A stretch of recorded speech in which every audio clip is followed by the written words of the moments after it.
Yeah, so thanks Mr. Brandon and Ms. Wemegons for having me be here. And actually, fun fact, so Ms. Wemegons was my vice principal back at St. James, and she hasn't aged today. She looks the exact same. So so it's kind of coming full circle. And if you don't know, Mr. Brandon is also my partner.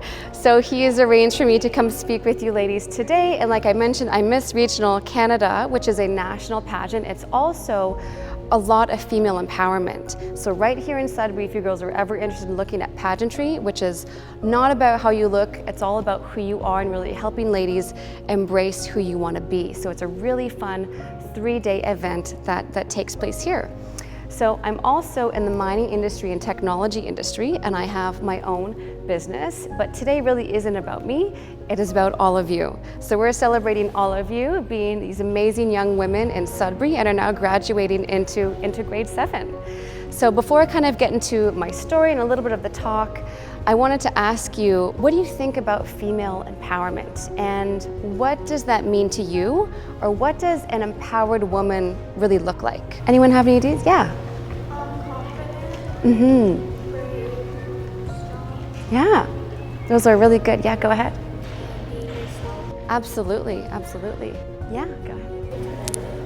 Yeah. Absolutely, independent. No, that's all really good. And so everyone has a different answer. So it's really about being yourself, right? And right, you have women like Jenna Ortega who said, be weird, be you, be beautiful. And it's about just owning who you are, right? And really expressing that to the world.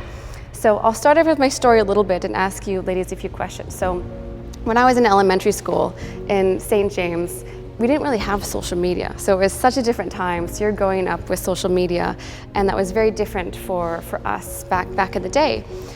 In St. James, there were some challenges that I went through in elementary school. I was actually bullied because I was so fair. And there were other kids who were really fair, but I was bullied a little bit because of that. And so this caused me to question, well, should I be more tan? And caused me to question my self-worth a little bit and how I looked. So what I would do in some cases is I would come home from school, and this also happened in high school as well, where I'd come home from school and I would put tanning oil on and I would really try to tan because I thought I needed to have more tan skin, but that actually was really damaging.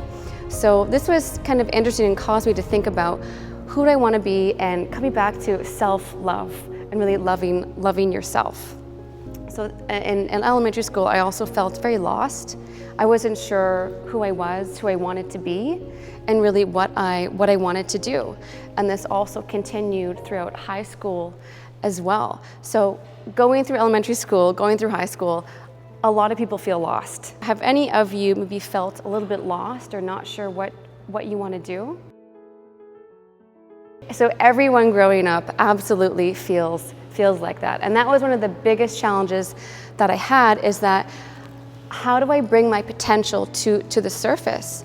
I know that I'm smart. I know when there's something I love to do that I can really apply myself and be good at that. But there always just seemed to be this barrier in terms of who I was and how I was behaving and who I really wanted to be. So what I do now as Miss Regional Canada is I have a platform. It's called Permission to Become. And Permission to Become is based on my experience going throughout my life, essentially not having a formal education from university, not having a lot of money initially when I was starting my business, or having a strong network, but becoming a successful entrepreneur. So what I do is I help girls and women across Canada look at, if you don't feel like you have enough resources or you're not seeing everything you think you need to have to be successful, I help you to understand that that's not true. Because when I first started to build a company in my early 20s, I really was broke. I did not have a lot of money at all. I didn't have the education that other people had. And I actually, in university, I ended up failing an entire year. But that failures happen throughout life, it's normal, but it really toughens you up, and there's so much that you learn from that. So regardless of what's happening outside of you, I want you to know that every one of you, you're such powerful creators, and you all have so much potential, and you can achieve anything you want to achieve. So that is definitely true. And sometimes our peers can give us a bit of a hard time with certain things. So that was something that I struggled with. And I struggled with that because I wasn't talking to anyone about it. I was bottling it up and just trying to deal with it on my own. I didn't think that I would have really all that much support, but you do. There's people you can go to in your life, and the educational system, and there's services within the city as well. So it's always really important to talk to people. Throughout my life, I would sometimes feel like I wasn't enough. Am I smart enough? Am I pretty enough? Do I have enough followers? So that would always kind of come into play a little bit. Has anyone felt like that, where you've kind of questioned, am I enough? Yeah. So do you think that social media kind of impacts how we feel about ourselves and our beauty? Yeah, it absolutely does. So what was different also when I was growing up is that body positivity was not a thing like it is now. And the Victoria's Secret swim catalog would come out, and when I was your age, 11, 12 years old, I would always look at it and I'd see these women, they all kind of had the same body type and same shape. And I became a little obsessed with that, obsessed with beauty and how are you supposed to look and how I'm seeing this, not realizing that so many of these models are photoshopped and they're airbrushed. And I remember that I had the thought, if there was a genie that magically appeared and I was granted one wish in the entire world, the one wish I would make is to look the way I thought I needed to look. And so that really is not a good way to look at yourself, because embrace your uniqueness, right? Everyone is beautiful. It's about energy at the end of the day, who you are, right? So that was something that was very different. It's hard growing up as a young woman. And now what you have is you have TikTok and you have Instagram and Snapchat I used in high school. But TikTok, when I first got TikTok, I didn't realize the filters that a lot of people could use. And so I thought, oh, okay, that's where all these women look so airbrushed, and they have body filters too, right? So it's really challenging sometimes as women when you look at everything that social media has today. But external validation is not something you need. So does everyone know what external validation? Maybe heard of that? Have you heard of that before? No. So what it means to get someone's validation is that based on what someone else says or someone else thinks of you, you feel confident, you feel validated, you feel good as who you are, which is not true. The only person's validation that you need is your own. All you need to do is really feel good about who you are at the end of the day.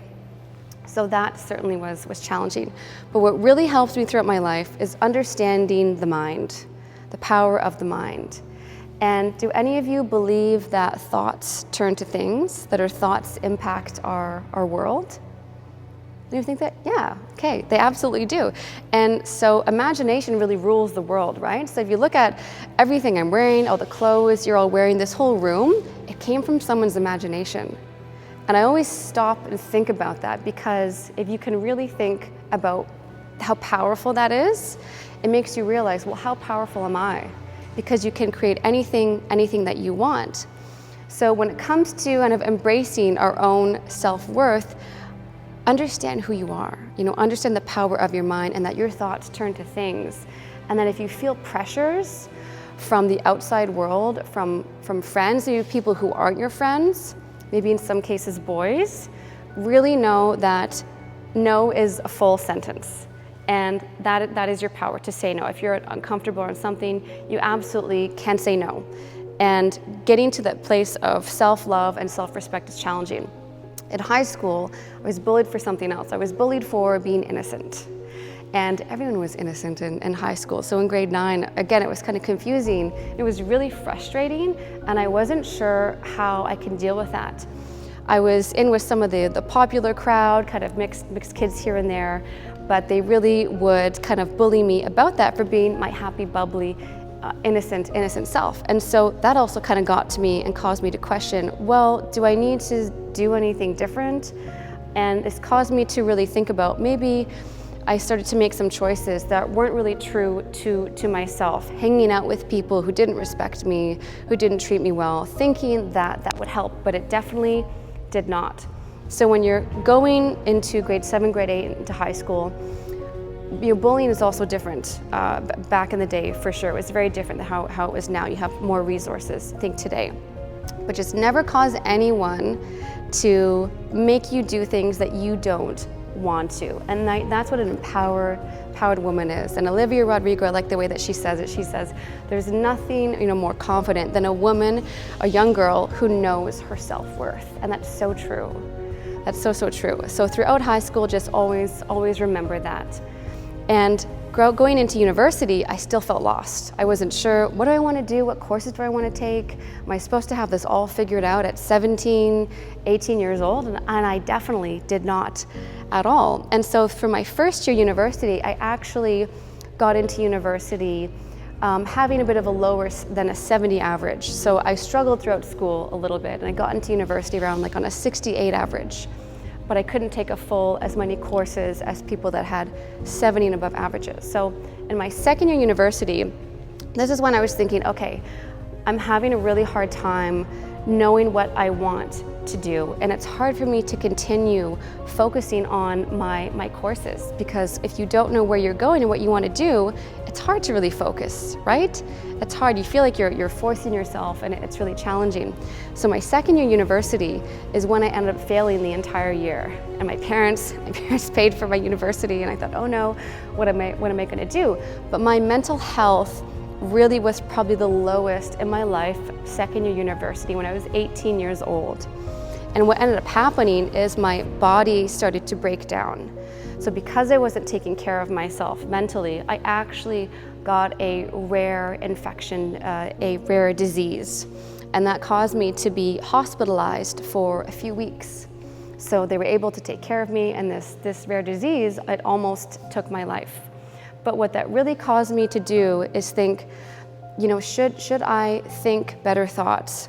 Because I was really upset. There were a lot of things I was thinking that just was really negative towards myself. So this caused me to wake up and think, do thoughts really turn to things? Does this impact, my health?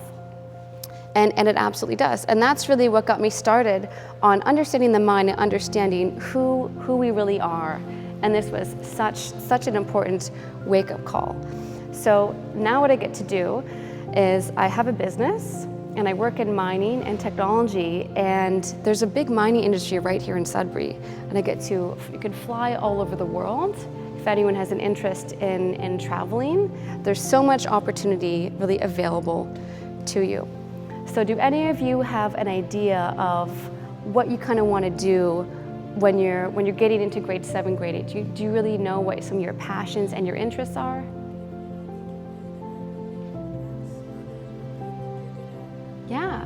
Yeah, absolutely. And so this was something that I wish I would have done, is really talk to people more about things, because there's so much help around you.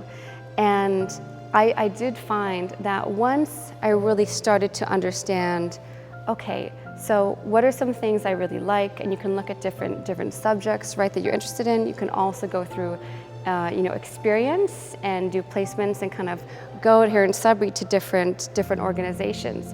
But absolutely, and so it's everyone's job in their life to really find what do I love to do?